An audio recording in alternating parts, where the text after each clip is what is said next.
संजक सरदार यहाँ अपनी हवेली को अपनी हिफाजत के लिए इस्तेमाल करता है।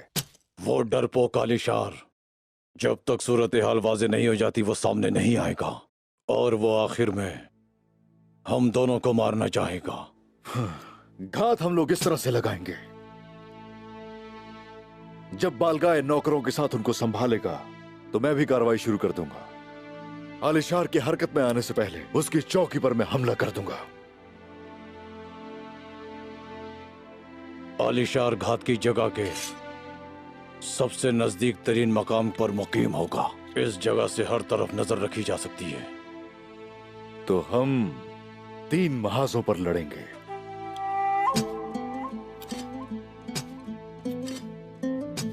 यह तीसरा महाज कौन सा होगा? हम लोग बमसी साहब के साथ आलिशार की हवेली पर हमला करेंगे। हम उन्हें अपनी तलवारों का मजा चखाएंगे।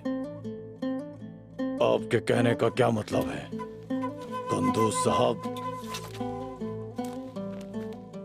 शेख अदाबाली के दरवेश, वो सब के सब बहुत बहादुर जंगजू हैं।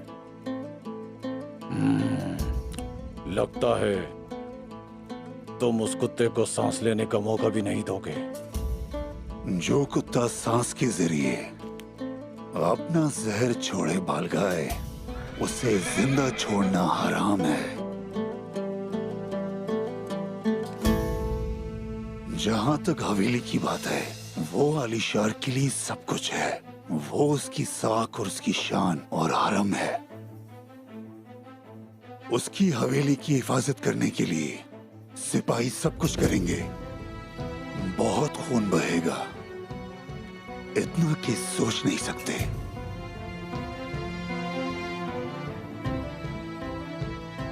आजादी खून ही से मिलती है।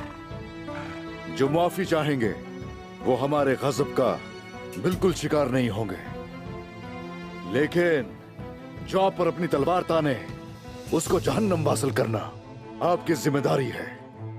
और अब अपने हथियार को खून से रंगने का वक्त आ गया है। आप जानते हैं कि काम खत्म होने के बाद हम कहां मिलेंगे।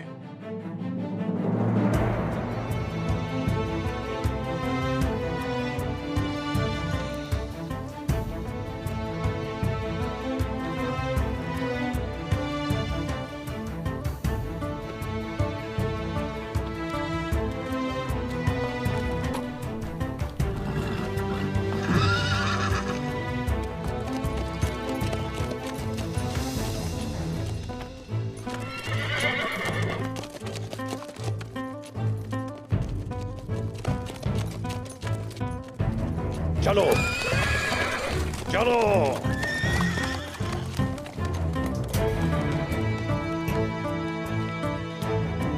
जिसका ख्वाब हमने मुसीबतें सहकर देखा, हम जिस वक्त के इंतजार में थे, आज वो शुरू होता है। हमने आबाओ अजदाद से जो इज्जत हासिल की, आज उसे हम लोग आने वाली नस्लों में मुंतकिल कर देंगे।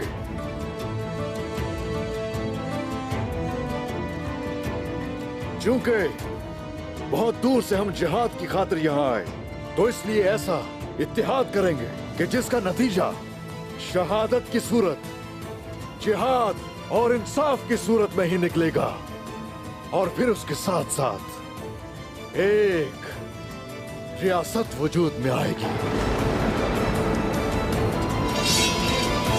अल्लाहू अकबर।